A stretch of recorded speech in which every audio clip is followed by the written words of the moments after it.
if Candida is overgrown, it's signaling that there's other things going wrong in your system. Typically, it's a lifestyle issue, right? It's your lifestyle that's allowing the Candida to overgrow. I have a little announcement for you today. The Eczema Relief Diet and Cookbook, short-term meal plans to identify triggers and soothe flare-ups, is now available on Amazon and all other major booksellers. This is a project I worked on in 2019 with a publisher, and they have done a beautiful job making it look really good. The goal of the overall book is really to serve all of those looking for answers about how food may or may not be tied to eczema and skin conditions, and give them a plan to test this theory short term without being overly restrictive. My other goal is that you understand what's going beyond food with eczema, because so often people are told that there is no connection, but they literally see the connection. They see their child flaring or something else.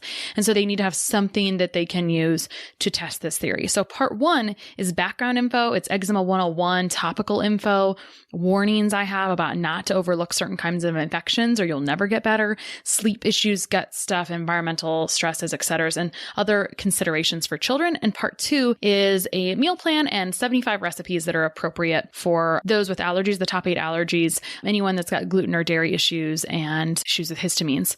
So it includes a lot of other things I use in practice with my one-on-one clients about how to track symptoms easily and appropriately, and a lot of other just little details. So over at my Facebook page and Instagram page, both Krista Bigler RD, I'll be giving away a couple of copies. If you bounce over there and you find the post that talks about the book launch, you can tag a friend or two, and as many friends as you tag is as many entries as you get. And after approximately a week, I will randomly select a couple of people that have been tagging to share the book launch and ask them for their address to send them a physical book. So thank you for celebrating with me today. It's kind of fun and cool. And now we're on to the show to talk about a topic that affects eczema with the most popular guest of all time on the Less Stressed Life podcast, Kiran Krishnan.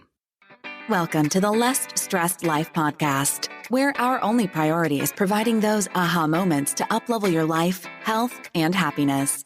Your host, integrative dietitian nutritionist Krista Bigler, helps health-conscious women reduce the stress and confusion around food, fatigue, digestive, and skin issues at lessstressednutrition.com. Now, on to the show. All right, today we have Kiran Krishnan back, and you might remember him from way back when, episode 23, I think it was, Forget Everything You Know About Probiotics, because if you're listening to this, you may have listened to that episode and it might be your favorite.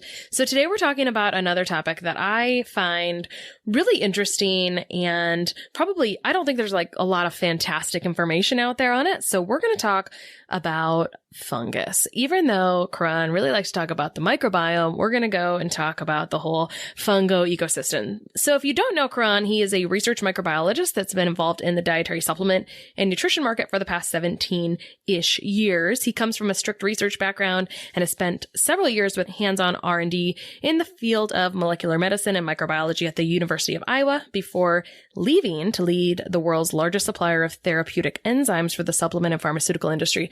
I love like how things are made. I feel like this could be how things are made. We could talk all about enzymes. Kiran's helped design and conduct dozens of human clinical trials, lots of other things. He acts as chief scientific officer at Physicians Exclusive and Microbiome Labs and is always developing new and interesting products. So I have this handful of companies that make cool things, and their company is one of them. And they're always doing something. Like, I got an email the other day about a new product. I'm like, oh, I'm surprised that you guys are doing that. So welcome, Kiran. Hi, thank you so much for having me, Krista. Yeah. Good to be back. Yeah. And you don't get around much. You only traveled like 400,000 miles this year or last year, right? I'm lazy. I'm super lazy. Yeah. Always home. Yeah, one of those trips was to Huntington Beach, California, where I actually got to meet you in person. Yeah, that was such a great conference.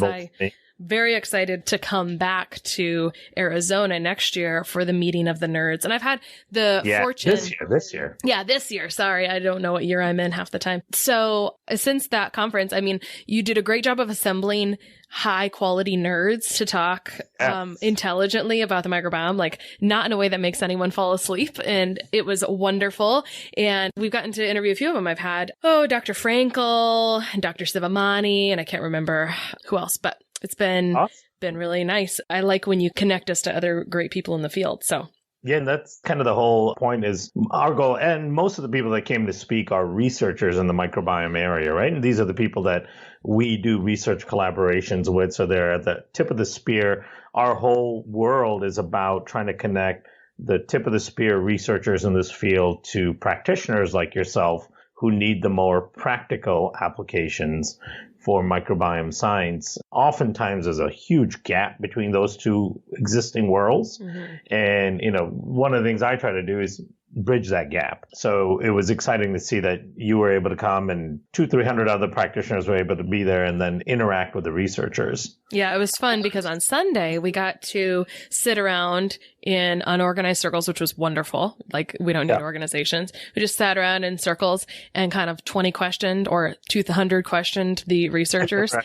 And that was great. I just kind of kept following around the same ones that I was particularly interested in because there was no end to the good information. And exactly what you said, you can read certain things in research and that is fantastic. But at the end of the day, I'm typically looking for what will work. And that's most people are looking for at the end of the day. What's actually going to work, that it's technically safe and effective, et cetera. And so by talking to other clinicians or researchers, they can kind of give you, like, they've done a lot of hard work. And so you're getting a little bit of a shortcut to be able to access those brains, which is great. Kind of what we're doing here on the podcast too. We're trying to access your brain. It's here and open for you. So, right. Well, let's talk about, I think this gets talked about a lot, but I don't love how it gets talked about all the time. So we talk about the microbiome, right? The bacteria ecosystem, but we don't always talk about the mycobiome. I mean, people will talk about Candida, but often it's like this old school notion that we should starve it because of whatever. So let's talk about mycobiome and then we can get into some of the nitty gritty. Sure, yeah. So the mycobiome in general is basically the fungal microbiota, if you will, within your system. You've got the virome, which is all of the viruses that live in a way in a commensal organization within the body. Of course, you've got the microbiome or the microbiota, which encompasses everything. But you've got bacteria, viruses, and fungus. And in some cases, amoebas, protozoas. There are parasitic worms. There are all kinds of organisms that live within the system. The mycobiome is actually far more prevalent than we would normally think. And Candida is, of course, the most prevalent genus within the microbiome itself. Each individual has up to 200 different species of Candida living in their system. Candida albicans is the most well-known and typically the most prevalent, but you can have a couple hundred different species of fungus living in and on you. Yeah. That is a big topic. So when people talk about Candida, we're kind of talking about a lot of things. So let's talk about specifically how Candida works. Everyone's got it, right? You just said that we've all got a certain resident population. So where does it like to live? Does it like to live everywhere? What does it look like? Because I think sometimes when you're getting to know something, and I know specifically we'll talk about some different products later, it works on certain aspects of the organism. So I love to know what things look like. Where does it live in your body? How does it feel in the body? Like if it gets overgrown, and how common is that? Yeah, so the amazing thing about Candida is that it can basically live in every crevice in your body. Whether it's aerobic or anaerobic, so it doesn't have to be in any given area. It doesn't have to be where there's no oxygen or where there is access to oxygen. It doesn't have to be on a mucosal surface necessarily, but typically 98% of the time it is in a mucosal surface. You can have it in your respiratory tract, in your lower or upper respiratory tract. You can have it in your mouth, in your eyes, in your GI tract. You can have it in your sexual organ area. So it's present everywhere. So basically, Candida is present in virtually every aspect of your mucosal system. When the baby first comes out through mother's vaginal canal, the baby's going to get a dose, if you will, on his or her system, both on the skin, in through the mouth, through the nose, through the eyes of Candida as he or she's passing through the vaginal canal. If the baby's pulled out of the GI tract using a C-section, then the baby's going to get exposure from the skin, from close contact with mom and dad, and any fluid, bodily fluid exchange as well. So Candida can be present in all of this. What's interesting about fungus is they take on many different forms throughout their life cycle, right? So they are diploid cells, haploid cells. They have both sexual and asexual reproduction. So if you think about asexual reproduction, like what bacteria do, where you don't have to have mates, you don't have to have a female and male mate counterpart to create a new cell. Bacteria basically multiply by binary fission, meaning one cell splits into two daughter cells. In the case of Candida, they can do that, but then they can also do sexual reproduction where there are male and female halves, and then they create new progeny out of that. And all of those forms, because they've got the hyphae form and then they've got the regular cellular form, and all of those forms look a little bit different, both to the immune system, to the microbes around it, and if you could physically see it, they would look different as well. When they're in that reproductive hyphae form, typically, if you can visualize them, they look white, like you would see fungus growing on the surface of a fruit or something like that. It might look a little whitish. I know in foods, typically it looks green, but that fuzzy white look to it. But when they're in their non-hyphae form, they're basically invisible to the naked eye. If you looked at them and they were severely overgrown, you might be able to see a discoloration in the tissue. But they're there. We don't really feel their presence until they start to overgrow. And what tends to happen when they overgrow that leads to our realization that they're there is one of two things, typically. It's they're overgrowing and they're producing too many compounds that they normally produce. And in that case, it's things like alcohol derivatives, right? So they produce like aldehydes and things like that we will then ingest. It'll get into our bloodstream and it'll make us feel strange, right? It'll feel almost like you're drinking without drinking. And those alcohol derivatives can have an impact on our cognitive function. It can create memory recall issues. It can create brain fogness. It can create all of these feelings like you had too many drinks, but you actually didn't have any drinks. So that is a realized effect of Candida. Now, the more important and scarier thing is they do cause blood infections in people. They are, in fact, the number one cause of blood infections in the United States. 9 out of every 100,000 people will get some form of candidiasis within their lifespan where they have essentially an overgrowth in the presence of Candida in the blood. And they can produce toxins in there. They can activate systemic inflammatory immune response and wreak havoc in your system, right? Now, this can happen at a very low rate, which is almost like a subclinical rate, which just makes you feel like crap. Your immune system is suppressed. It's over-inflamed. You get skin issues. You get hypersensitivity to a lot of things. So it can continue to drive that kind of subclinical effect if the overgrowth is at a low level, or it can lead to a condition that you have to be hospitalized for, which is systemic candidiasis. Now, all of this is due to immunosuppression and deformities within the ecological system of the body. Remember, none of this is like a coronavirus or a staph infection or something that you pick up from the outside. It's not like you ran into somebody with overgrowth of Candida and you picked it up from them and now you have Candida infection. It doesn't transmit like the flu, right? It doesn't transmit like other infections that you pick up from somebody else. This is an organism that is already within your system from day one. And then at the end of the day, the issues arise because of ecological dysfunctions and immunosuppression. So let me go back a little bit, talking about some of the areas it shows up. Because it can show up on the feet, right? As athlete's foot, can show up in the toenails. It can show up, you talked about, in the mouth. It can maybe look like white coated tongue.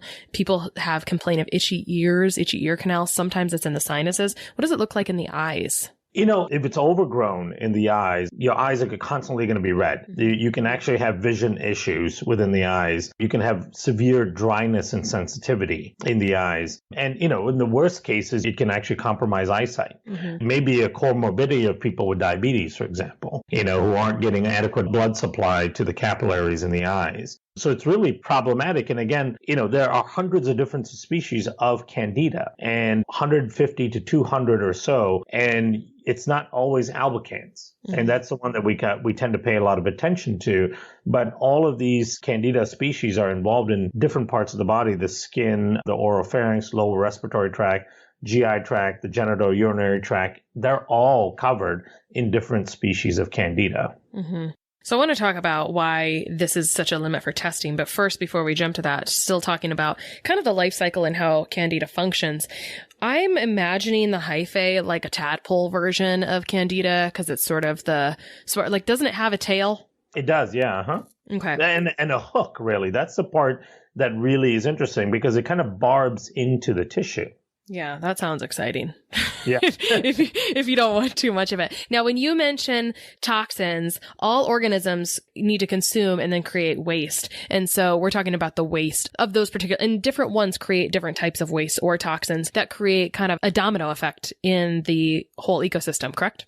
Exactly. And remember, most people are familiar with yeast fermentation because we've all had a drink or two, right? And so virtually every alcohol out there is produced through some sort of yeast fermentation where yeast takes things like sugars and convert them into alcohol. In this case, there's numerous derivatives of alcohol. So the type of alcohol that we see in wine and that we see in vodka and beer and all that, there are derivatives of alcohol groups that can also be created, things like aldehydes. And many of those can have a really toxigenic effect on the body, even more so than the conventional alcohol that we're used to. So yeah, basically they're doing this all the time. They're producing these toxins and all that in your body all the time. But when the population is controlled, it is immaterial to your overall outcome. Right? Yeah. But when they're overgrown, then the presence of those derivatives and the presence of those metabolites that they create in their normal metabolic function start to become a problem. So that's the difference. So it's not that these organisms come in and then they become infective, right? Mm-hmm. They're just doing what they do. It's just that your ecosystem is now allowing them to do it at a much greater level. Mm-hmm. So you mentioned that people have overgrowths due to immunosuppression. What are some other reasons people are having Candida overgrowths in general? And do we feel like it's probably at a higher rate now than maybe 100 years ago? Or do we feel like we're more aware of it now? What do you think about all this? So when you follow candidiasis, nosocomial infections, so nosocomial are any infections that you pick up in the hospital. Mm-hmm. When you look at the data behind that, you basically see that the prevalence rate of candida infections have increased quite dramatically over the last several decades, right? So they have data on that. So we do know that candida overgrowth and candidiasis has become a larger problem in the last few decades compared to even 50 years ago. A lot of that in the hospital setting is being attributed to patients being immunosuppressed in the hospital. They're taking lots and lots of drugs that suppress their immune system, including simple antibiotics. But the other component of it is the nature or tendency to have sterility in all of these environments, right? So one of the best controllers of candida in our system are bacteria. Mm. Bacteria do a fantastic job of keeping these kind of potentially pathogenic fungus in check. And so when we start looking at what are the drivers of an overgrowth of candida, you've got immunosuppression, which is one, because our immune system also does a pretty good job of keeping fungal overgrowth in check. And then the other one is a disruption of our microbiota, the microbes in our ecology. And then the last thing is suppression of both the immune system and the microbiota by things like heavy metal exposure and, heavy metal toxicity and toxicity from the environment itself. So things like Roundup, glyphosate, which not only brings about both an antimicrobial effect, but a heavy metal toxicity in addition. So things that both suppress the immune system and affect our microbes. So it's an imbalance. It's no different than your lawn that should have a really good, healthy, thick grass, natural grass growing on it. But the moment the grass becomes compromised, whether it's from toxicity or poor nutrient sources and poor nutrient density in the soil, then weeds tend to overgrow, right? And then the best way to keep the weeds in check, you could go through every day and bend over and pluck the weeds as much as you want, but they're just going to come right back if you don't retill the soil, improve the health of the soil, detoxify the soil, and allow the grass to grow and prevent the weeds, which will prevent the weeds in itself. So think about our diet that has affected the diversity in our microbes and the bacteria within the microbiome, the toxins that come in our food supply, the antimicrobials, the antibacterials, the heavy metals that we get exposed to, and all of the different things that cause immunocompromisation. All of this leads to opportunistic growth of the present candida that's already there. I like that you use the lawn to demonstrate the microbiome because that's my favorite analogy for it as well. Let's work on the grass. Totally. Like everyone can relate to it, right? In some way or the other, whether you have a lawn now or you grew up having a lawn. We all know it's a constant challenge for people to keep the lawn healthy and prevent the weeds from growing because they're really good at overgrowing. And the weed hyphae, if you will, equivalent to that, is always present, right? And then the moment the grass is compromised, the weeds overgrow. We see that in our gardens as well. We try to maintain a garden here in our house. And typically towards the end of the growing season, as we're starting to get into the winter, then we don't really tend to the garden as much as we used to because we're not even going outside as much as we used to. And so then the moment you stop, right? And so the moment you compromise that balance in the ecosystem, the opportunistics take advantage of that and start to grow. And we have an epidemic of things that disrupt our ecosystem. Yeah. And talking about fungus, you mentioned some things on how this kind of feels earlier. And I think that, fungus is different, but in many ways, I think that some of the symptoms that people may experience can be very similar to kind of opportunistic or the wrong kind of bacteria being overgrown. So for example, you mentioned brain fog, and we talked about like skin irritations and itching. I see that from both fungus and certain strep, staph, etc., overgrowth, digestive imbalances. Itching, I feel like can be bacteria, but I feel like is more fungus. But this comes to people are wanting answers, right? Like we want to feel like we have a reason for a problem. But I found that testing for fungal issues is a bit elusive and not always very accurate at all. So let's talk about sometimes people culture, which actually Dr. Sivamani, I learned from him that trying to culture like heads and whatnot, very inaccurate. But then there's also urinary organic acids. What are we looking for there? There can be stool testing, but it rarely shows up there because it's hanging out in any crevice. So what do you say about fungal testing? Yeah, and to me, it's irrelevant, right? So some of the symptomology, I think, is quite clear that you have a fungal overgrowth. Like we talked about, a lot of times it comes along with things like brain fog and itchiness and irritability, if you will, of your immune system, right? And it can be kind of characteristic over bacterial issues. The other thing that you can look for is, of course, the immune response to the fungus as well. But in general, testing for fungus is an issue because it's not going to give you a definitive yes or no that you have a fungal issue. Now, there's also, outside of using really strong prescription antifungals, there's no real problem in taking the route of trying to control fungal overgrowth anyway, right? And what do I mean by that? Well, that means some sort of dietary changes. Taking steps to improve the growth and diversity of the microbiome so that it can control the bacterial part of the microbiome, so it can control the fungal overgrowth. Using a couple of natural antifungals can be very helpful and in fact can turn the corner pretty quickly for people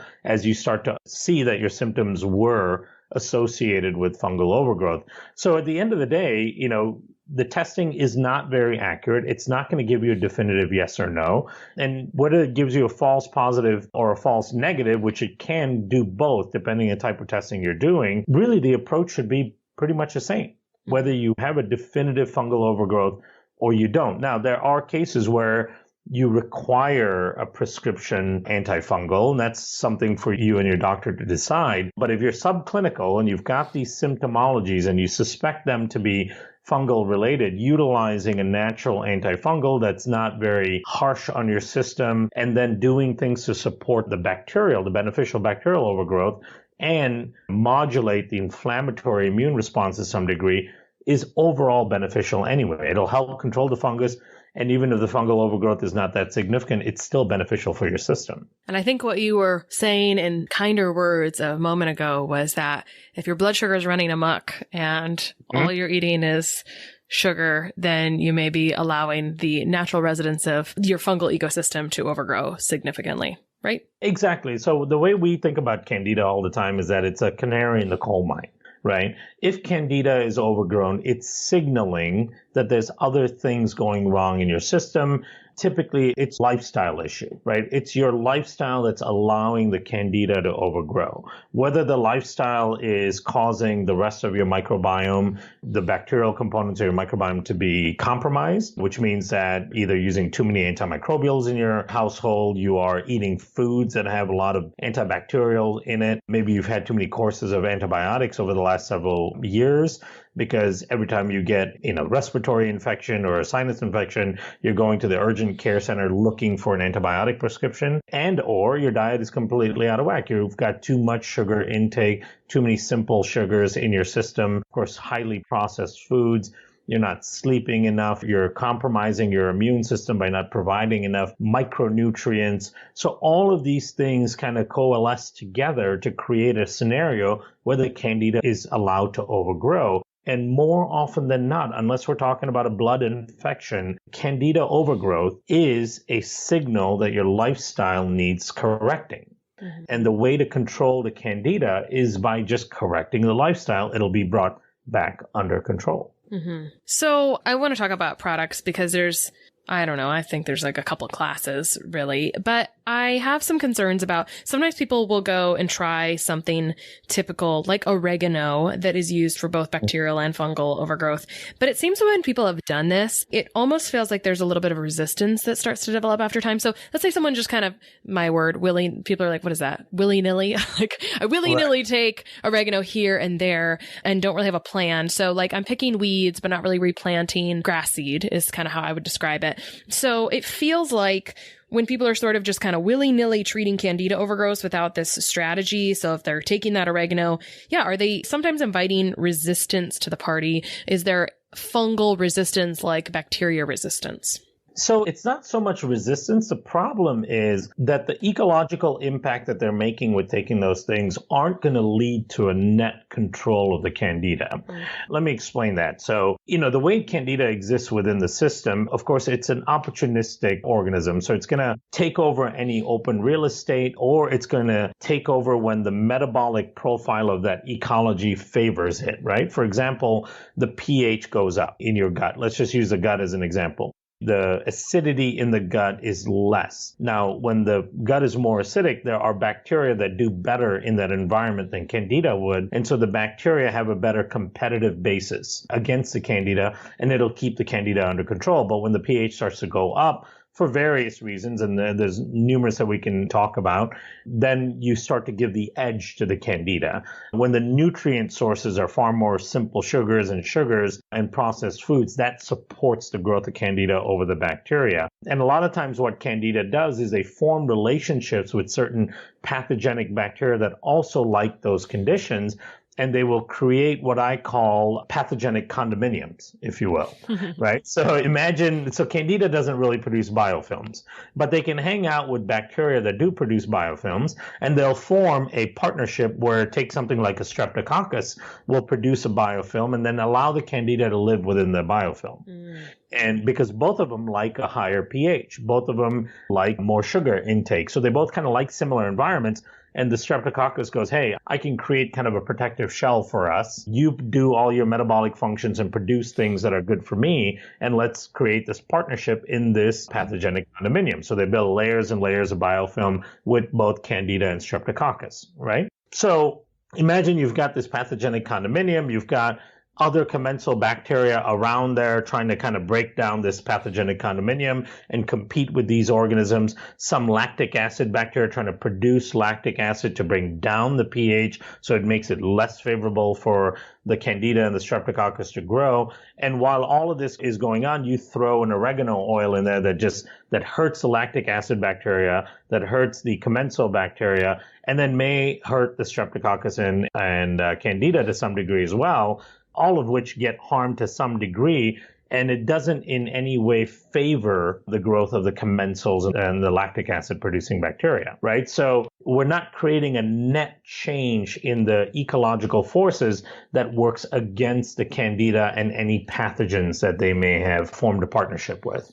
That's a big problem with it. So we keep taking the oregano, then what we're doing is we're kind of just creating a favorable environment for the bacteria that do okay with the oregano being around. And then we're creating an overgrowth in those bacteria. And those bacteria may not necessarily compete against the Candida and streptococcus, right? So over time, then the effect of it becomes less and less in terms of trying to alleviate the problem that we're trying to alleviate. Yeah. So when we saw that, that was problematic to us because, like you said, and people were doing it non-specifically. They would take it for a week or 2 weeks and stop. And then again, take it again and, for 3-4 days and then stop and then take it again. Or there were people that were taking like oregano oil, for example, every day for 3 years. Yeah. And their system is just in tatters because that stuff is going in and it's killing all kinds of stuff. It's not just targeting the overgrowth or it's not just targeting the problematic microbes. Mm-hmm. So that kind of just ecosystem disruption is not going to end up with a net benefit in the system. So let's talk about something that I think seems more selective and kind of unique, but it's not really out there. So undecylenic acid, which is a mouthful. We can call it UA. I don't mind saying it anymore, but learning how to spell that at first, I'm like, undecylenic acid. So that's a little more selective for fungus. How is it different from other antifungal herbs? Yeah, it's really quite interesting. So undecylenic acid, undicyclinic acid, they call it different things at different varieties in describing the actual compound, but it's a derivative of castor oil. And what we really liked about it was its ability to attack the hyphae component of Candida as well. So we talked about Candida in your system at any given time can exist as a typical cell, as we see a fungal cell that's growing, or it can exist in this stranger, what we call hyphae form. And that hyphae form is in the middle of a life cycle and typically is not targeted by other antifungal herbs. And what tends to happen is if you put in an antifungal that just triggers the non-hyphae form, then the Candida's life cycle gets selected for Candida to remain in the hyphae form. So it just remains in that hyphae form until the antifungal is gone, and then the hyphae can very quickly turn into your typical Candida cells that you see growing in the system. So the hyphae form is almost like a protective form for the Candida against typical antifungals. And so we started working with this compound clinically about 6 years ago, way before we ever put a product out. We had met a couple of doctors in the Chicago area that were using it quite frequently. And then Tom, my business partner who has a clinic in Chicago, started using it in his clinic. And we started seeing some really significant improvement in people with chronic Candida overgrowth. And then digging into the research more, you start to find out that it can have an impact on the standard Candida cells, but it also does have an impact on the hyphae itself. So that was a really interesting effect to us. And that kind of takes care of Candida in both of its life cycle forms. Mm-hmm. And in layman's terms, we already talked about hyphae form, but it's like the baby form, the tadpole form, right? Exactly. Yeah. That barbs into the tissue. It has like a little barb that sticks into the tissue, and it's a normal part of the life cycle of Candida. So you'll find a good portion of your Candida in your system in that hyphae form. And it can remain in that form if the antifungal is present. And then the moment the antifungal is metabolized and gone, the dose that you took, then the hyphae will just regenerate itself into regular Candida. It's a curiosity to me how uncommon undecylenic acid products are, actually. I see it a lot in topical toenail type products, like when I'm looking out there in the world, but I can count less than 5 products on my personal hand that I've seen for use in clinical practice, at least. Why do you think it's so uncommon? Because it doesn't sound like sourcing is a huge issue if it's coming from castor oil, but maybe I'm wrong about that. Is sourcing an issue? Like, why is it not more common? I think it's interesting and unusual. Yeah, it is. And in fact, we were a little bit surprised about that when we first ran into it several years ago and started using it and found it to be so helpful and useful. One of the issues when you want to put it in a capsule form, because you want to get it inside the individual, is it can be a strong acid. So it starts to eat away at the capsule. So we've gone through several trials on the production side to figure out the type of formulation, the type of oil carrier that maintains the undecylenic acid without allowing it to eat away at the capsule from the inside. We've gone through gelatin capsules, veggie capsules, and so on. That may be one of the reasons. But one of the other reasons is because, our industry doesn't innovate that much, right? Mm-hmm. The vast majority of companies in our industry are Me Too companies. And what does that mean, Me Too? Well, they don't really have R&D teams. They don't have scientists actively working in the company looking for underserved areas of health and pathologies and then trying to come up with solutions for those. That's not how most supplement companies work. Most supplement companies are run by, owned by marketing people. And they basically look at what's hot out there and then they try to create their version of that hot thing. That's why you see CBD is hot now. There's 1,000 CBD brands out there, right? You'll see that protein is hot. And then before you know, there's 1,000 protein brands out there. Vitamin D becomes hot. And then all of a sudden everyone has a vitamin D product. It's a very Me Too industry. And until something is made to be sexy and really appealing to the masses, most companies won't pick it up. A Candida product is not a mass appeal product, right? It services kind of a niche market. Yeah. It feels massive. Just joking. It feels massive in our world, right? Mm-hmm. But you have to think about your typical products at Walgreens and CVS and Costco and all that.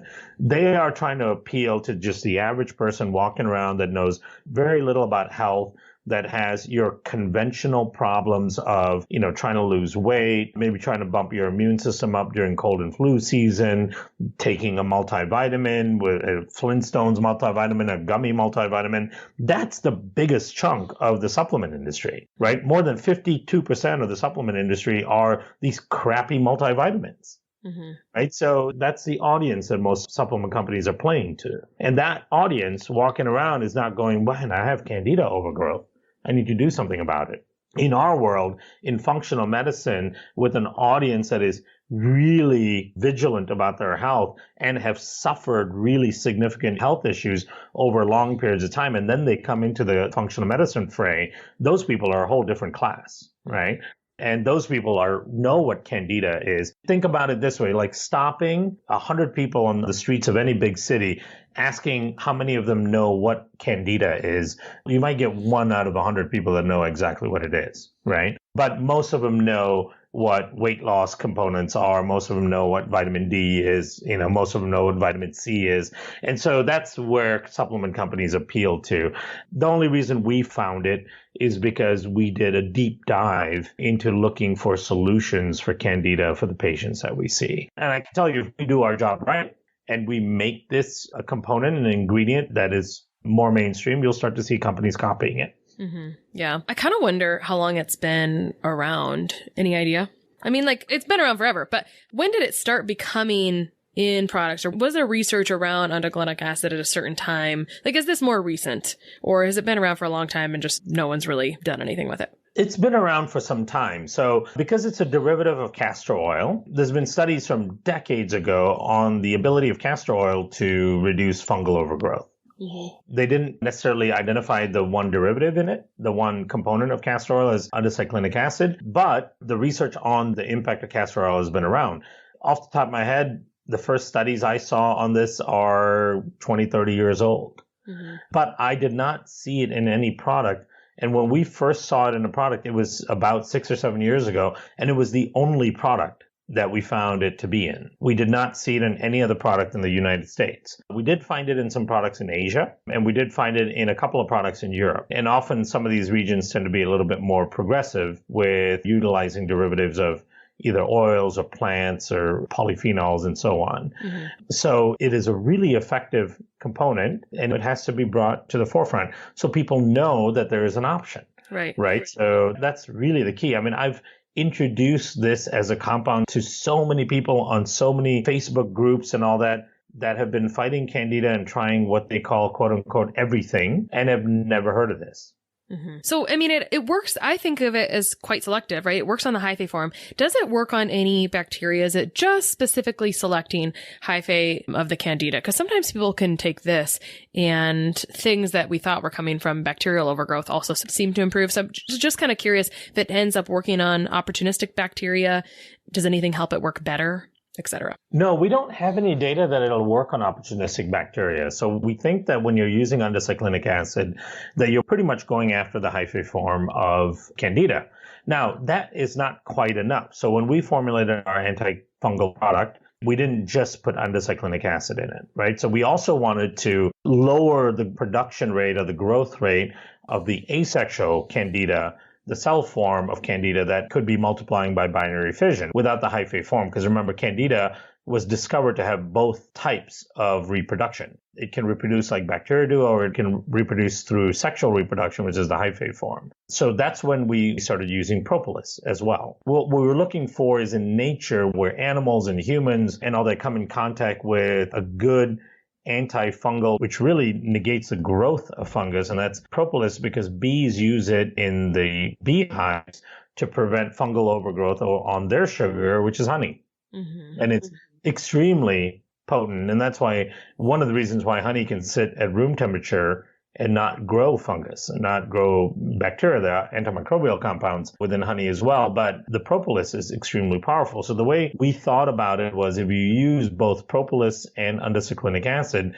then we are going after all possible life cycle forms of the Candida, and we are not disrupting the bacteria within the systems, which allows then what we're doing is creating a selective pressure against the Candida in that ecosystem. So we're bringing something in that's going to prevent and reduce the rapid growth and the survival of the Candida, which then gives an edge to those lactic acid bacteria and the other commensals that are trying to grow to control the Candida. Now, then there is a problem of the pathogenic condominiums, right, that we talked about. Mm-hmm. We don't have any evidence necessarily that the undecylenic acid or the propolis can actually penetrate through the biofilms to get into the Candida that's in the pathogenic condominiums.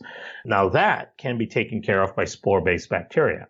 Spore-based bacteria do a really good job of producing an enzyme, alpha amylase, that breaks down pathogen biofilms.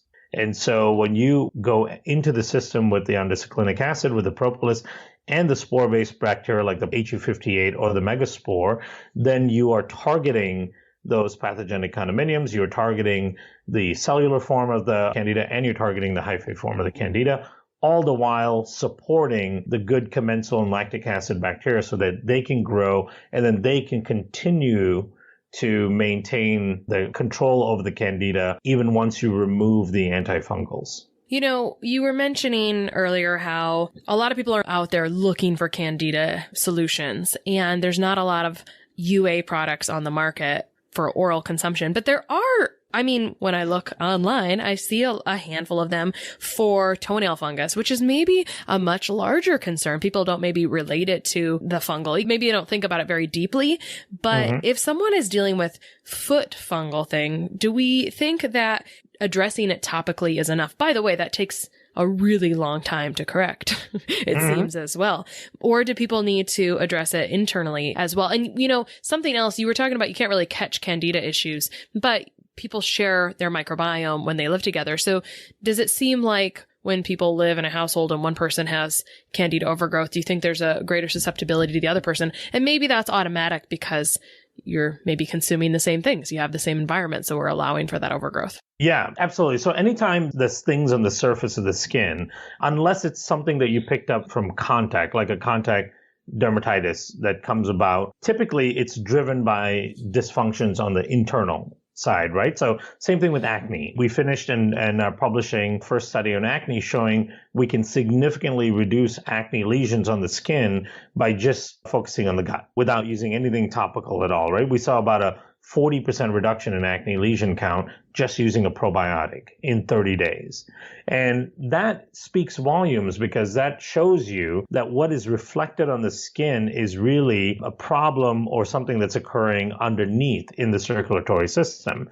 The susceptibilities of the skin are dictated by what is going on in the mucosal layer of the skin, which is just below the epidermal layer, right? So absolutely, you could treat the topical issue. You could treat the toe fungus over and over and over again. A lot of times you're reintroducing it by keeping your foot in the same kind of shoes and so on. But at the end of the day, one of the reasons it takes so long to get rid of that is because the problem is arising from the inside. So absolutely, if you've got a topical issue with fungal overgrowth, you have to address the internal side as well. Again, these are opportunistic organisms. We're all exposed to it. We all have it on our skin and virtually every part of our body. There's a reason there's a smaller population of us that gets overgrowth. It's because of the compromise to the immune system and the microbes within the microbiota that is leading to that overgrowth.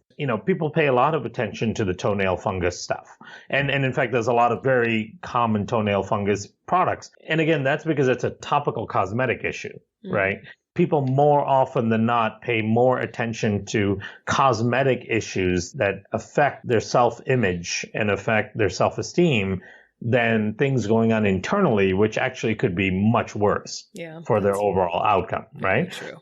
And that's why you will see dozens and dozens of mainstream toenail fungus products and very few, if any, mainstream Candida products that deal with the Candida internally. There was a study published by Johns Hopkins University that showed that they were following individuals that were given a course of antibiotics, right? So they took microbiome samples from those individuals before they started the course of antibiotics, and then during, and then up to 6 months after. And sure enough, they found that there was a significant change in those people's microbiomes while they were taking the antibiotics and up to 6 months after, indicating a dysbiosis from taking the course of antibiotics, and that dysbiosis was present 6 months later, even after stopping the antibiotic, right? So that had been shown in a number of other studies already. So that wasn't the most surprising part of that study. The most surprising part of that study was that they also followed the microbiome changes in individuals that lived in the same household as the person taking the antibiotics, and these individuals were not taking an antibiotic, and yet they saw the same type of dysfunction in their microbiome. And that same dysfunction was present up to 6 months later, right? So imagine if your roommate takes a course of antibiotics, it affects your gut as well. Right. If your intimate partner takes a course of antibiotics, it affects your gut as well. And that's the thing. They followed both intimate partners and platonic partners. So it doesn't have to be somebody you're sleeping with in the same bed. It can be somebody who just lives in the same household in another room. So we do share a microbiome cloud, if you will, and a negative impact on one of the individual's microbiome cloud that they're putting out into the environment has an impact on other people as well. And so sure enough, if somebody has lifestyle choices or something else going on that's disrupting a healthy balance in their microbiome, allowing for Candida overgrowth, then that same thing is going to potentially impact those that are the most close to that individual. I'm envisioning the next product that you're going to come out with, some kind of air purifier cloud. Totally. We've got this project going on where we're looking at all of the biomes, right? So, of course, your skin microbiome, and there's another thing I'm going to remember to tell you about the skin microbiome.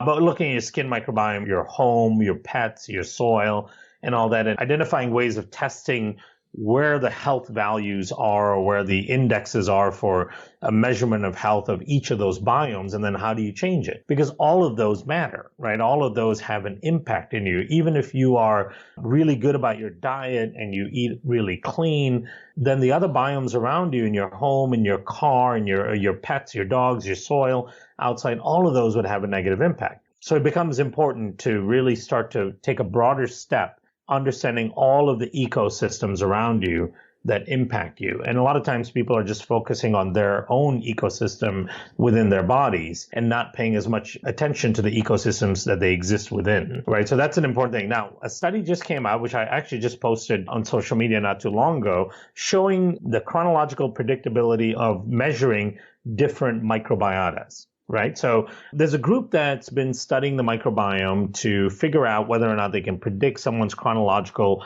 and or biological age by just measuring different sites of your microbiome. They started with measuring your gut microbiome and published a big paper on that. And they were showing that with a pretty good deal of accuracy, without knowing your actual chronological age, they can look at your microbiome samples and predict what your chronological age is, and then even maybe what your biological age is, meaning how healthy you are. And then most recently, they did a second version of the study. And this is a large-scale study. I mean, we're talking about 8,000 plus individuals that they've sampled. And they looked at the skin microbiome, they looked at the oral microbiome, and they looked at the gut microbiome. And the biggest predictor and the best predictor of both chronological and biological age, and mostly they focus on chronological age, was your skin microbiome. And so without knowing your age, they could swab your skin microbiome and they could predict using a computer modeling system what your chronological age is. And then when they dig deeper into the data, they were indicating that as you start to see a taxa shift in the skin microbiota, so a drop in diversity within the skin microbiota and an increase in certain taxa within the skin microbiota, it actually indicates an aging process. Similar patterns are found in the gut microbiome as well. And so if you start to get fungal overgrowth on the skin, it's a real significant predictor that something is going wrong with your system overall, right? But when it shows up on the skin, people become much more cognizant of it because it also has a cosmetic impact. So that connection to the skin and connection to the people who see fungal overgrowth in the skin is really deep, because fungal overgrowth on the skin means not only has your skin microbiota now gone out of whack, but internally there's lots of issues going on that are driving that opportunistic growth. I'm glad you brought that up because I work with a lot of skin issues. It's like you knew that this was a whole skin month on the podcast. And unfortunately, so often we want to deal with skin issues as a topical problem.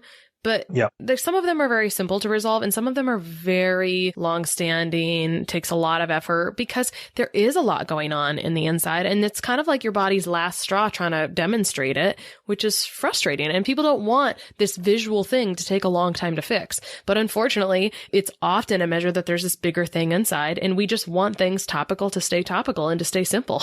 So I'm glad you brought it up. Yeah, and people forget that what you visually see on your skin is a temporary system, right? So the skin grows from the inside out. And what you're seeing, the epidermal layer, is temporary, meaning it's going to get sloughed off, and then the dermal layer is going to push up into the epidermal layer, and your skin keeps growing from the inside out. And so the fact that things persist means that they're coming in from the inside, and they keep showing up on the surface. Right. So if we just focus on the surface, all we're doing is treating a temporary layer that's there that's going to slough off. But the same problem is growing from the inside out. So it's going to keep reappearing. Mm-hmm. Well, I wasn't going to ask another question, but what you just said there led me to this resistant fungus. Now, you've talked about some answers for it with the environment, et cetera, but let's say someone's dealing with something that seems to be resistant. It just keeps coming back.